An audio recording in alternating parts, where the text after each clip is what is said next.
This program is presented by University of California Television. Like what you learn? Visit our website or follow us on Facebook and Twitter to keep up with the latest UCTV programs.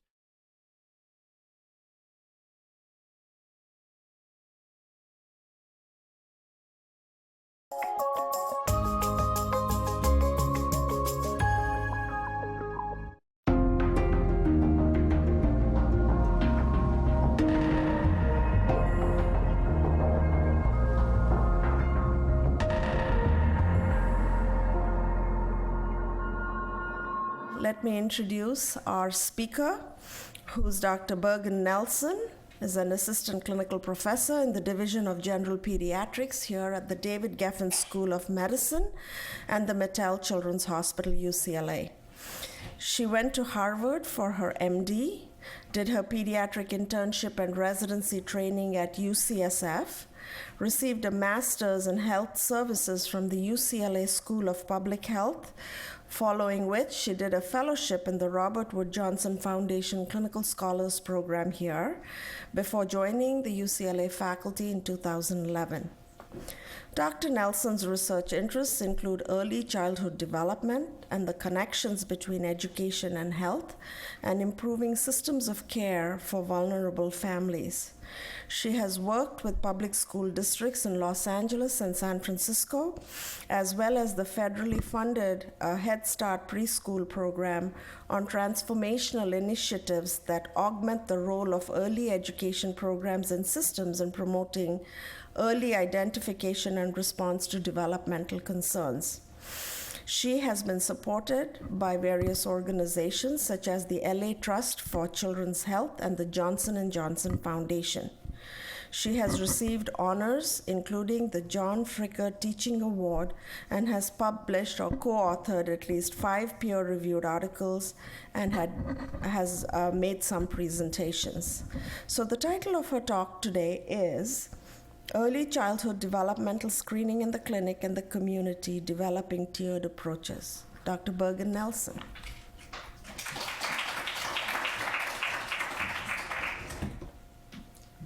Thank you so much. Now you all know everything. Thank you so much for coming. It's really an honor to be here.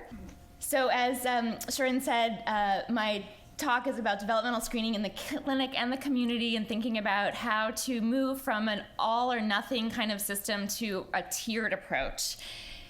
I'd like to review why we think that early childhood developmental screening is important for health, educational, developmental, and social outcomes.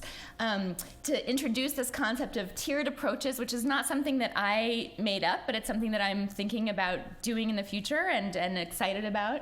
I have some preliminary findings from fellowship in my early years of being on the faculty. I'd like to share those with you and think about what's next in terms of how it's relevant for you as practitioners and for policy.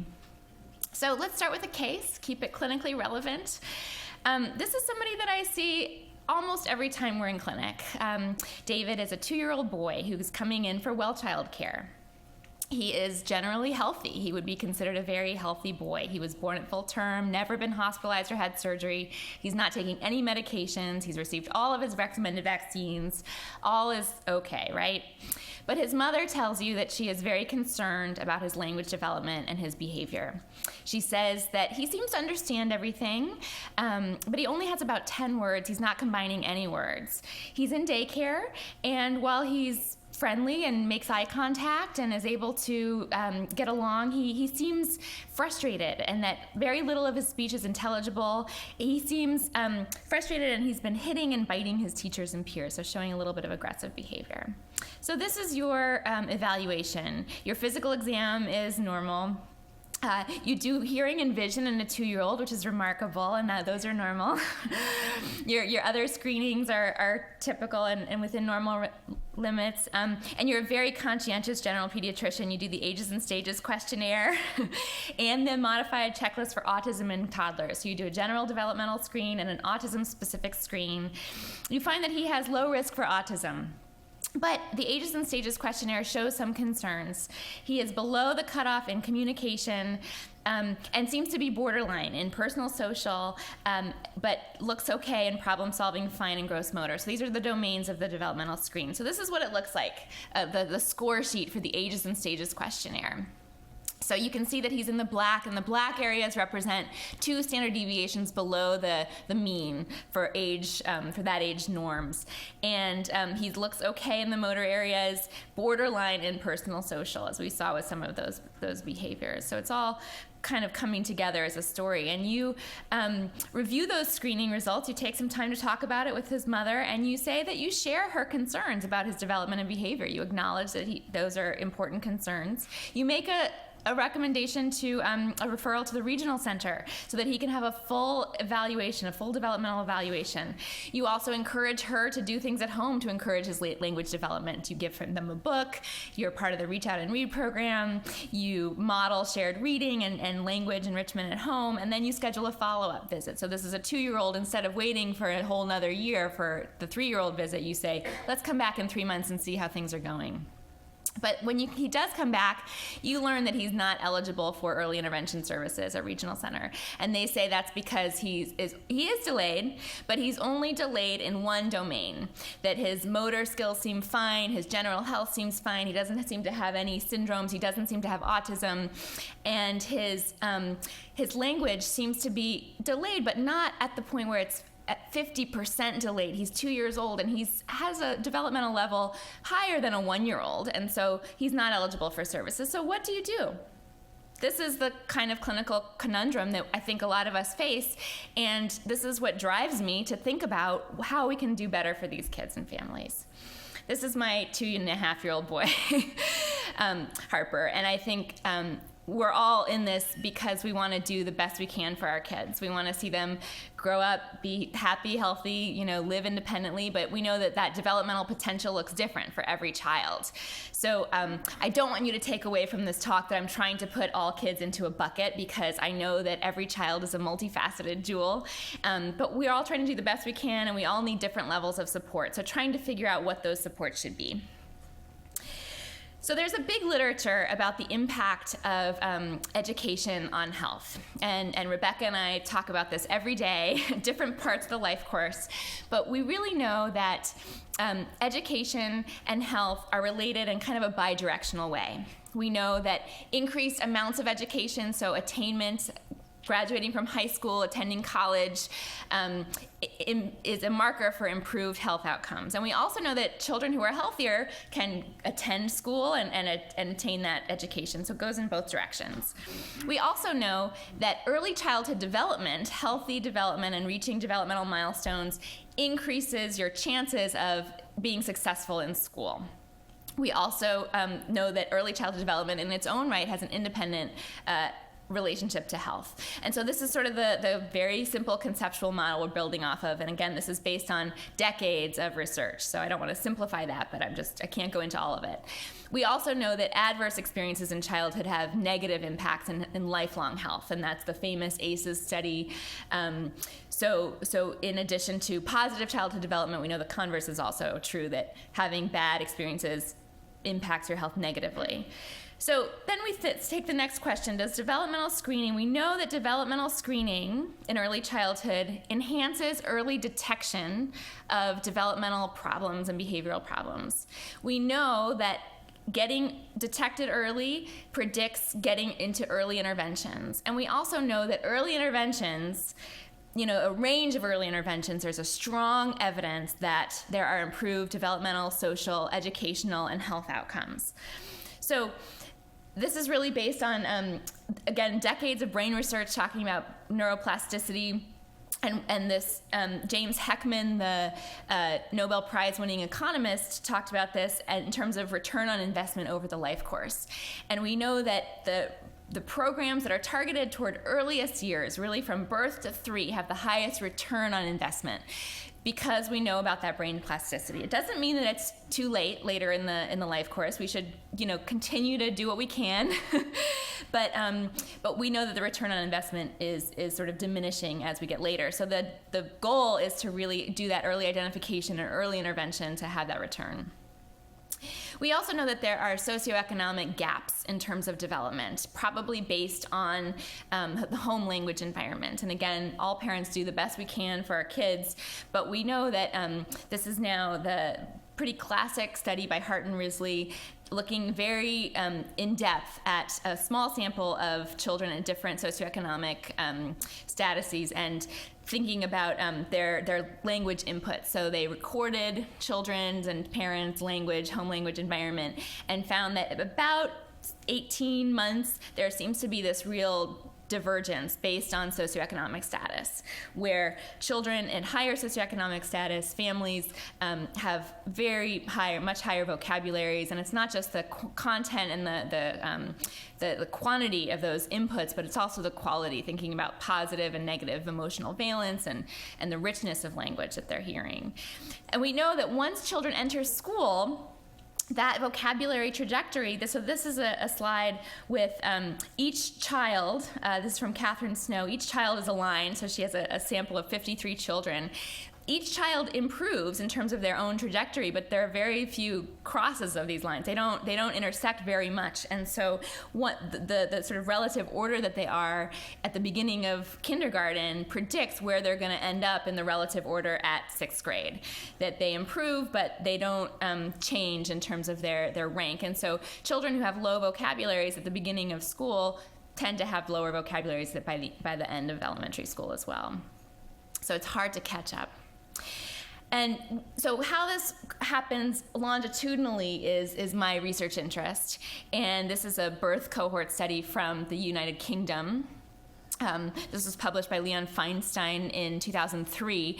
And it really shows, it took the children at around 2 years old who had the highest cognitive developmental scores, and then the children with the lowest. So this is the highest quartile and the lowest quartile of scores. And then it followed them based on socioeconomic status. And you can see that over time, children who start off with high scores and are at high socioeconomic status end up kind of they're fine, as we would predict, and conversely, kids with lower scores with lower socioeconomic status are sort of at the bottom, and that's kind of, again, predictable. But there's this interesting crossing. Even though it's a small sample, it's interesting to note that the children with high scores who have low socioeconomic status end up below the children who start off with low scores and have higher socioeconomic status. So you see that the cognitive scores at 2 are not everything, that we really need to take into account some of these socio-demographic factors to be able to predict where children will be by the end of school. And this is about 10 years, 120 months, 10 years. So this is sometime during elementary school, we see this crossing. So there seems to be something detrimental about having low socioeconomic status, which again, is not surprising, and something protective and therapeutic about the higher socioeconomic status. So again, how do we relate this to developmental screening? We know all this is true. This is well established in the literature that these links are true, but we don't necessarily see a direct link between developmental screening and health, social, and educational outcomes. And that's because it hasn't been studied, not necessarily because because it's not there, that the evidence is not quite sufficient. A few years ago, the U.S. Preventive Service Task Force did a review on the evidence of early detection of speech and language problems and the relationship between speech and language outcomes, and concluded that the evidence was not sufficient to recommend for or against universal screening in early childhood. That's very different from the American Academy of Pediatrics that does recommend early screening, as you do know. But for example, family physicians don't always, the American Academy of Family Physicians doesn't recommend universal screening necessarily because of this U.S. Preventative Services Task Force. So we do need evidence. There is a research gap that we need to fill in order to really change policy and practice. So again, the AAP does recommend universal screening and surveillance. So surveillance means asking about and documenting family developmental behavioral concerns at every well visit, and then using a validated screening tool at specific intervals. the 30-month visit is not always something that happens in well child care, and so that they give you that leeway, the 24 to 30 months, and then thinking about the autism-specific screening tool like the MCHAT, again at 18 and 24 and 30 months, and then to refer promptly. So once you have a result, refer promptly and validate those parental concerns. This is the algorithm from pediatrics. You don't have to read it, but it's there. So we know that despite these recommendations that many children are not having their needs fully met. Many families are not having their needs fully met by the status quo. And we know that about 10% of young children have a diagnosable developmental disability, while 30 to 40% of parents have concerns about their children from birth to 5. And so there's a gap there between the concerns and the diagnoses. And then we know when you look at, and this is from the National Survey of Children's Health, the number of children that have an actual written intervention plan, like a family services plan or an IEP, depending on their age, only about 4 to 5% of children have an actual intervention plan. So there's this gap where 30 to 40% of parents have concerns. And we know that we're not doing a good enough job screening. So Neil Halfon in 2004 published from the National Survey of Early Childhood Health that only about 50% of parents report having a developmental screen in their primary care office. Alma Guerrero updated that in 2010 based on after these two policy recommendations from the AAP, and she found, unfortunately, it got even worse. It was only about 30% in her study that reported having a developmental screen. So we're not doing that well. Mark Schuster did a study years ago talking about the kinds of anticipatory guidance topics that parents would like during well child care, and more parents would like more information about learning, development, behavior from their primary care doctors. But we know that we spend a lot of time in residency learning about a lot of other things, so we don't necessarily always do that, although, we're trying. And then we also know from Francis Glasgow and Paul Dworkin that a lot of problems are not identified until kindergarten. And as we saw, it's not too late, but it's harder for children to catch up once they enter kindergarten. We do know that quality improvement helps, that we can improve the screening rates. But that improving the screening rates is not enough. Just screening is not enough. That we still need to do the referral, the services, and all the follow-up, and those are major challenges. Families have trouble following up because the system is confusing and hard. As we saw, sometimes even children with significant concerns are not eligible for high-level state-supported services. And then clinics have trouble, even if they can increase their screening rates, the follow-up and the care coordination is really a challenge. So these are places where I'm trying to work in order to kind of create a better, more streamlined system that works for everybody. This is in Massachusetts. There was a lawsuit several years ago from a family of, I think, an adolescent with a mental health condition, and they sued the state saying, you should have detected this earlier, and you should have intervened. And so there was a court order and a law passed in Massachusetts for every single well child care to include a structured developmental screen, like the PEDS or the ASQ. And so Massachusetts went into action, and we know that it's possible to get pretty high rates if you really make a concerted effort. Every year that I go to PAS or other conferences, there are all sorts of posters and presentations about developmental screening, and many people are able to achieve nearly universal screening if they really make concerted efforts to do so. So it's possible, but we're still not doing that well statewide, and you can see California is somewhere down here, kind of at this where it's trailing off. So we can do better. What are the barriers? Mostly lack of time is a barrier for almost everything in well child care. We have limited training in development and behavior. We don't know very well all the screening tools, and so if we're not familiar with them, we're not feeling confident in using them. The perceived lack of referral resources, I think, is really important. If you do screening, you have to ethically have some place to send them. And if it's an unsatisfying outcome, like you send them to regional center and they're not eligible, it's hard to say, okay, I'm going to keep sending everybody there.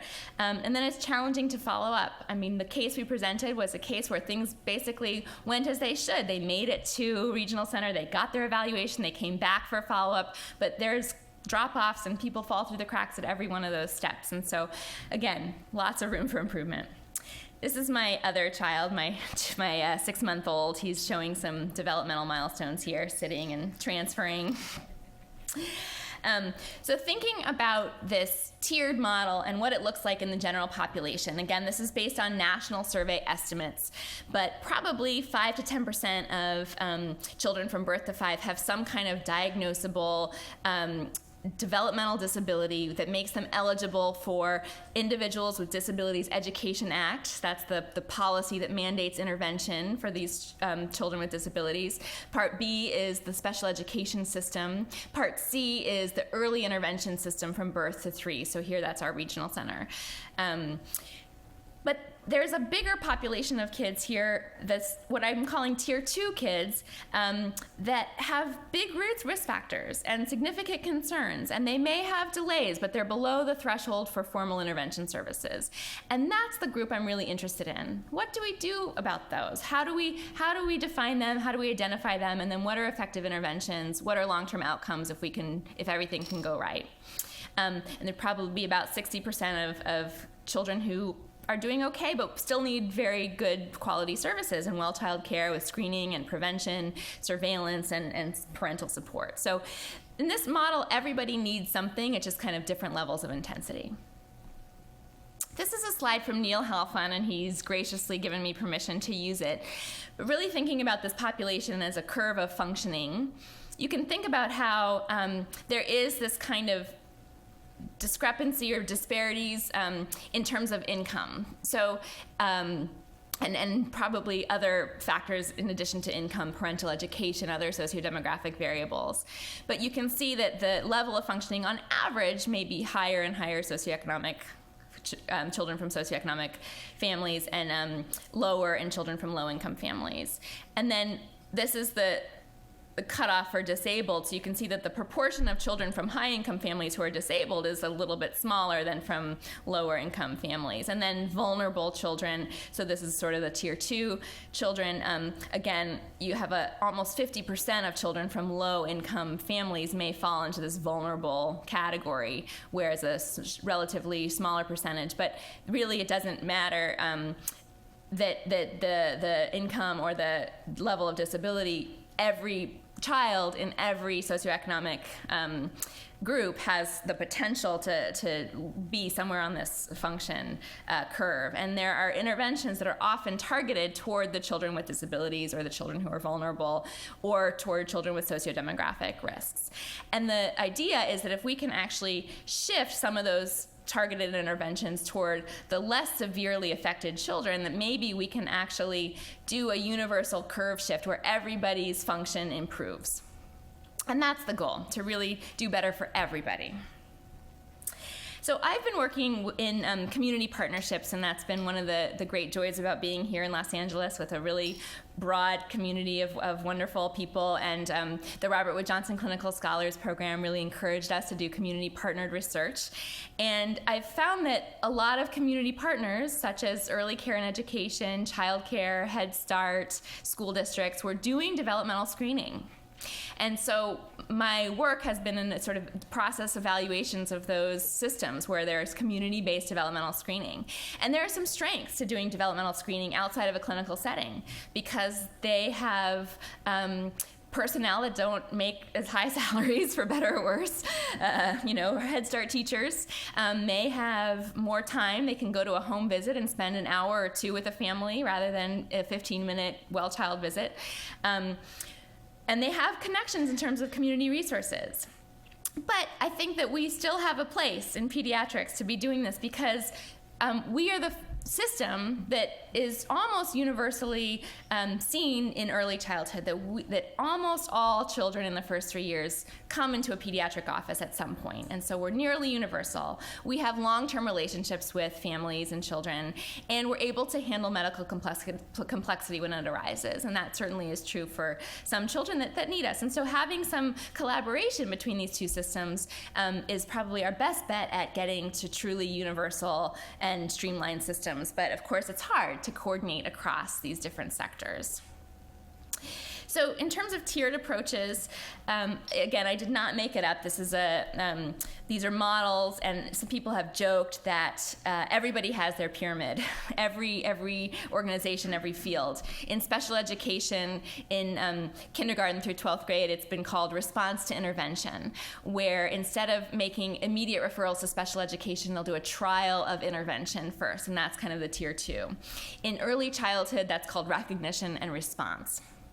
In mental health and education, the positive behavior intervention and support model, or PBIS, is a school-wide intervention where you have a culture of positive behavioral support. So you have rules for everybody, you have some targeted supports for children who have initial concerns, and then you also have intensive resources and interventions for children who are severely affected.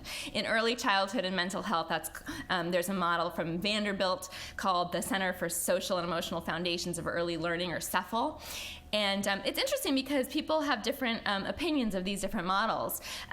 You talk about CEFL with the community, and people love it. People think this is really wonderful because it provides something for everybody. All children have some kind of behavioral concerns. Children may have tantrums. We need to understand how to respond to them. Some children may have mental health conditions. We need to understand how to respond to those, to everybody.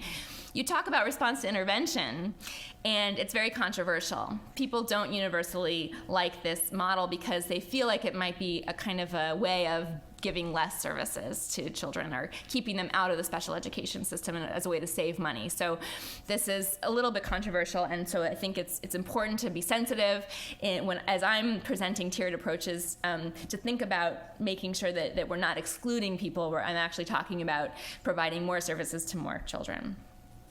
So this was a fellowship project that I did in partnership with the Los Angeles Unified School District and a local Head Start agency in Los Angeles that's fairly large, has about 1,200 children a year. In 2008, they got together and made a memorandum of understanding that they would work together to have joint decision-making for children with developmental and behavioral concerns. So instead of the Head Start agency just deciding who they would refer and who they wouldn't, the school district came in and worked with the Head Start on a daily, weekly basis in the classrooms and during multidisciplinary team meetings to really decide what level of intervention every child needed. And this is the way that it worked, and this was published in Academic Pediatrics last year. They take a comprehensive screening using the Ages and Stages questionnaire and the Ages and Stages social emotional. They also just take any concerns that the parents bring up and then concerns that the teachers bring up based on their observation of the children every day. So again, the benefit of this community location is that they're seeing children every day, they're seeing them in natural play environments, they're able to observe their social interactions. So you get a pretty holistic view of these children. Once a week, the folks from Head Start got together with the folks from the school district, and I attended these weekly multidisciplinary meetings. It was sort of an ethnographic study, if you will. And they sort of put these children into tiers over the course of the year. So if they really felt like a child needed special education, that was what I considered tier 3. But there was this whole range of services provided kind of before, including pre-referral services. So somebody that you might have otherwise referred to special education, let's try that trial of intervention as sort of modified response to intervention.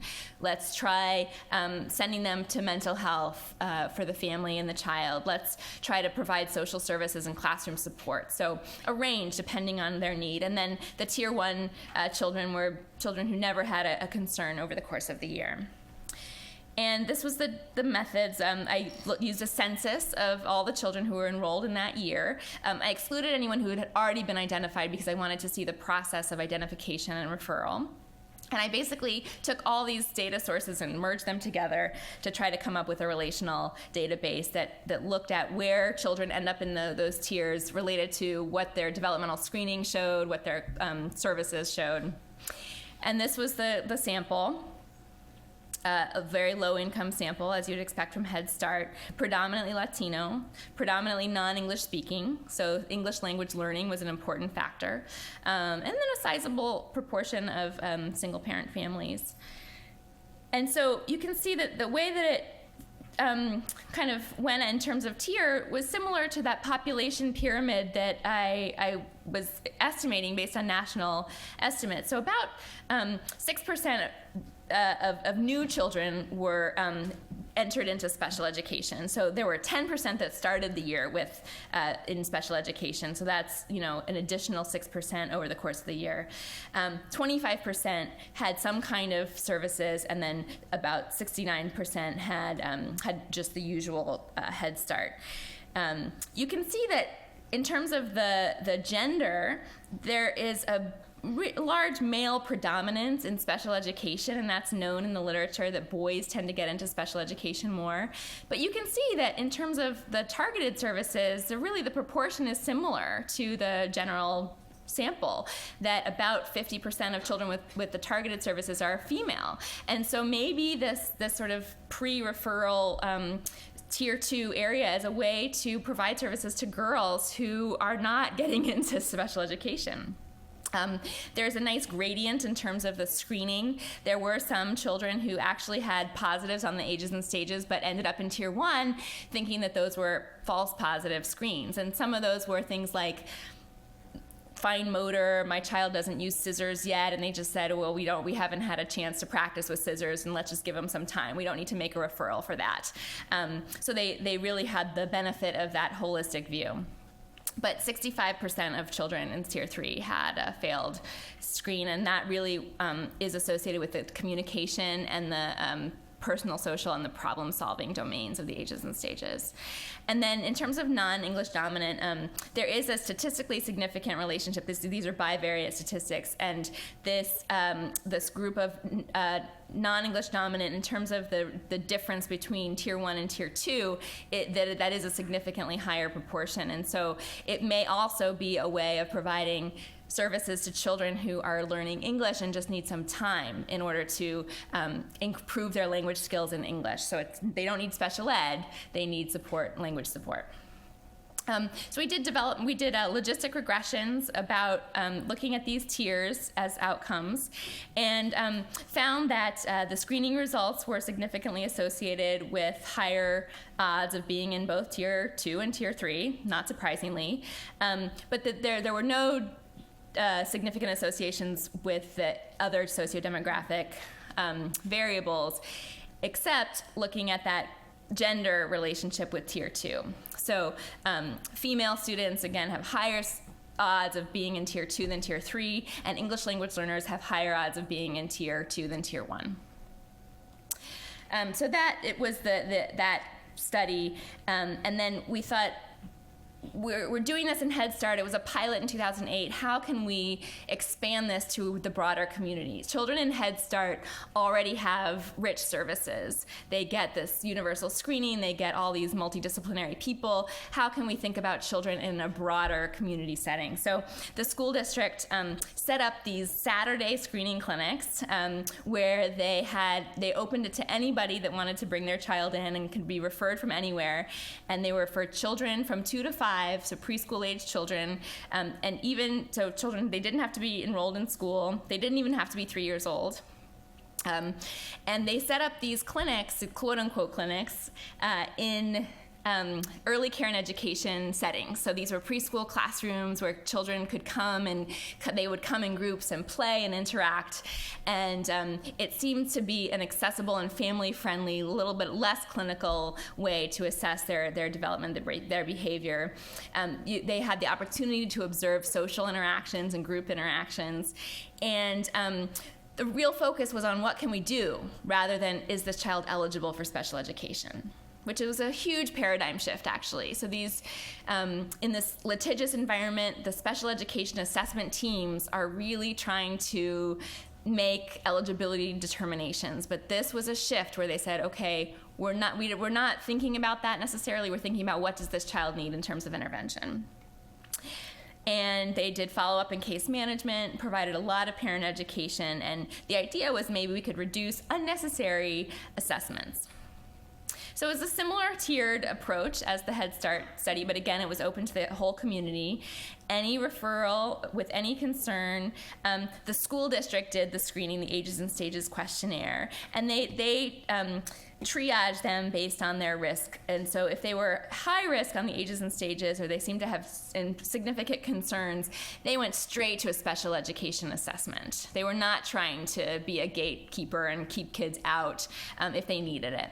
But they were taking these children who looked like they had medium or low risk, but still had, parent or physician or teacher concerns, and wanted to look in this team environment for a few hours of observation. So again, something we can't do in a clinical setting, but with groups, it actually was a fairly cost-effective way of looking at a lot of children. There was a speech therapist, school psychologist, physical and occupational therapist. They all got screening, hearing screens.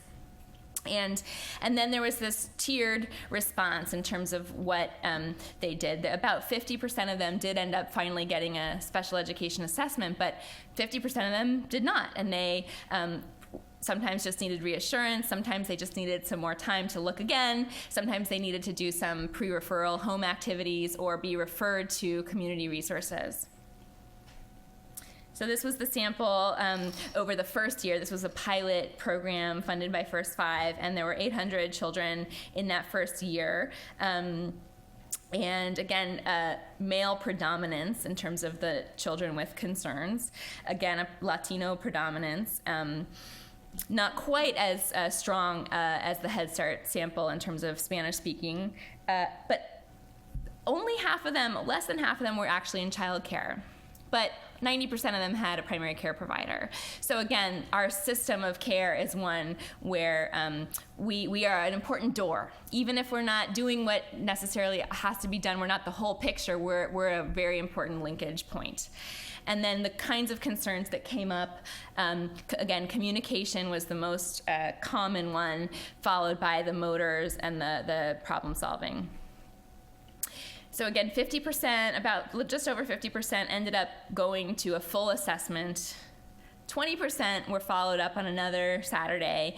Only 16% said your child is actually normal. And there were some children, interestingly, I remember one boy who actually, his mom said he's not speaking enough, and it turned out he was speaking a lot in English, and she's monolingual Spanish, and he was learning English from his older siblings and from television and from daycare, and he was jabbering away, but she didn't understand anything that he said, and so that was, we could provide reassurance for that one. He didn't need a special ed assessment. But then we did a lot of other referrals, so home visits was a popular option. These are not mutually exclusive. They would go, if the child was in an early care and education environment, the special ed assessors could go and observe them in that school environment. So there was this range of referral options. And I did some qualitative work in both of these studies asking about staff and parent perceptions to see whether this was a feasible approach for parents and for staff. And parents really were saying to me that they were all concerned about speech, language, and behavior. Those were the major concerns, and that was why they brought them in. And they were pretty dissatisfied, and this was a skewed population, of course, because they had concerns, but they all said they brought these concerns up with their pediatricians, and their pediatricians told them, let's wait and see. Everybody develops differently. Your child's normal. And they all had significant concerns. And so, again, this is a skewed population, and I'm a pediatrician, but it's an important lesson for us to think that even if we don't think there's something wrong with a child, we should really validate parent concerns so that they don't feel dismissed. They had very positive experiences with the Saturday clinics because it was this comprehensive multidisciplinary team evaluation. They felt reassured because they had even if they said your child is fine, they felt like they really got a good, thorough look. There were some barrier reducer needs in terms of just having childcare and food and things like that. So in terms of funding, it's important to think about that.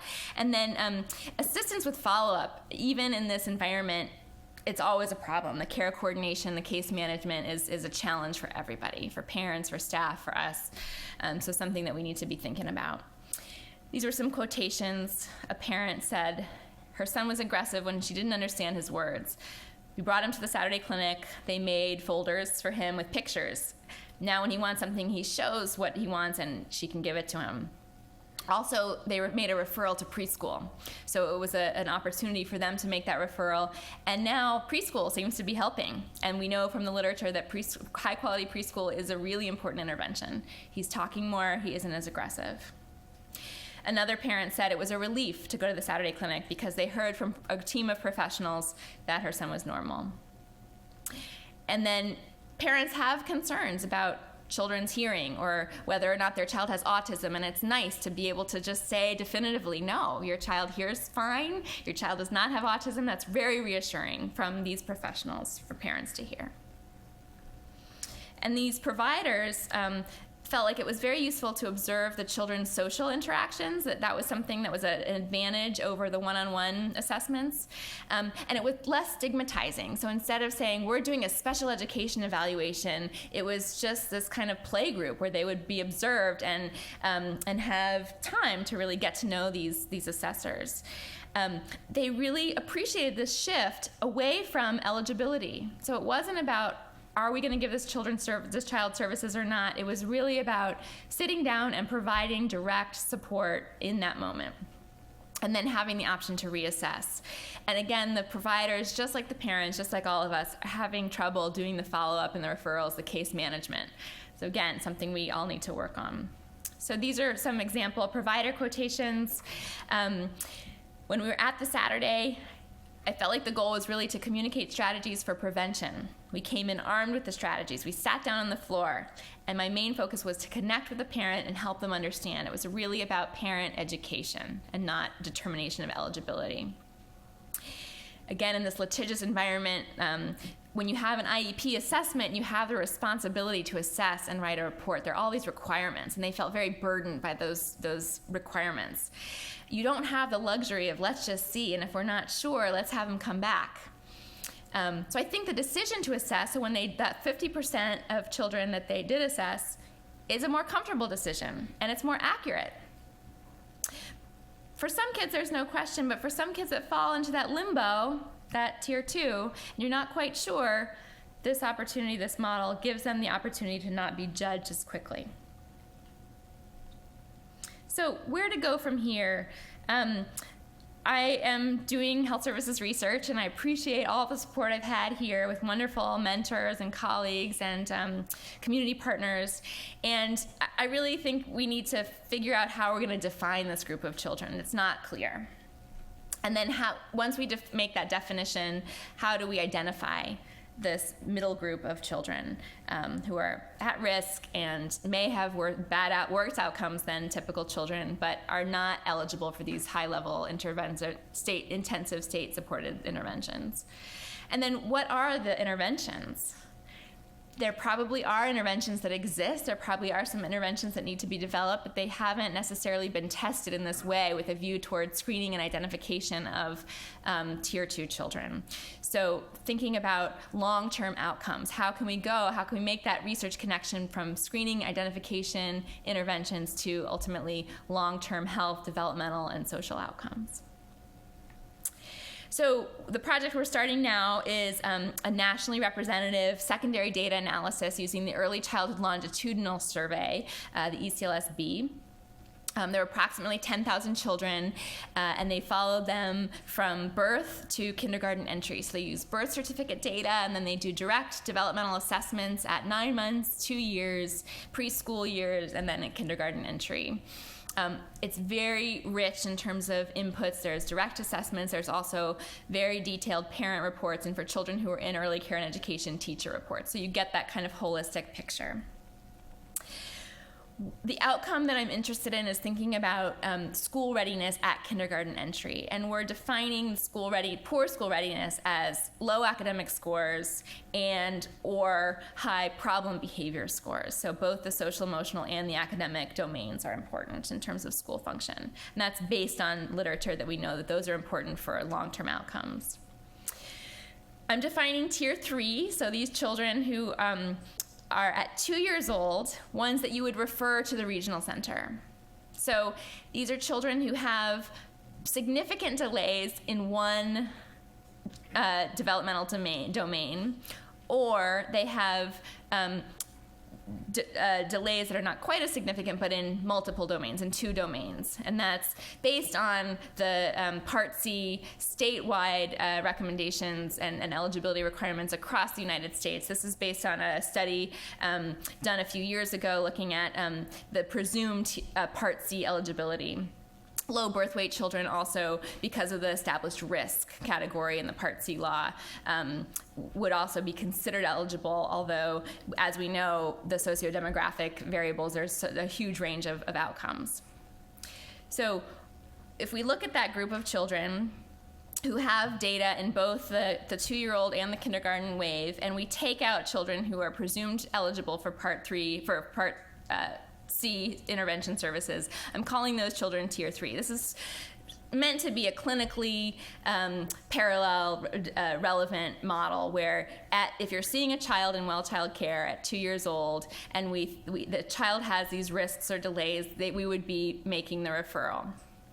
So then the question is, among the children who are not eligible, what is a predictor of school readiness, adequate or poor school readiness? So how do you distinguish? And the goal is to make a prediction model that accurately identifies and distinguishes the children who will be ready for school versus not. And this is what we're calling Tier 2. This is a candidate definition for Tier 2. So a child who looks like they're okay at 2, but that has poor outcomes at kindergarten entry.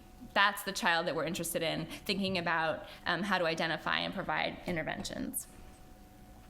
So looking at just the descriptive statistics, we see that the proportions, looking at the survey weights, fall into a very similar kinds of proportions as our estimates from previously. So it seems to be like what we know to be true in terms of the population range of development. But if you think about this as a status quo measure, by itself, prediction is very poor.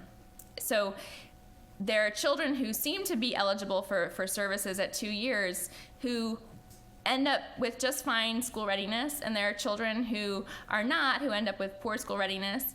And so if you look at this as a test at 2 and then look at the outcome as school readiness, the sensitivity would be 32%, the specificity 82%, a little bit better, and the positive predictive value, negative predictive value. So again, the specificity, negative predictive values are not bad, but it's really not a very sensitive. We're missing a lot of children using this model, and this is really what we're doing now. So my goal is to add other predictors to increase the sensitivity and the positive predictive value.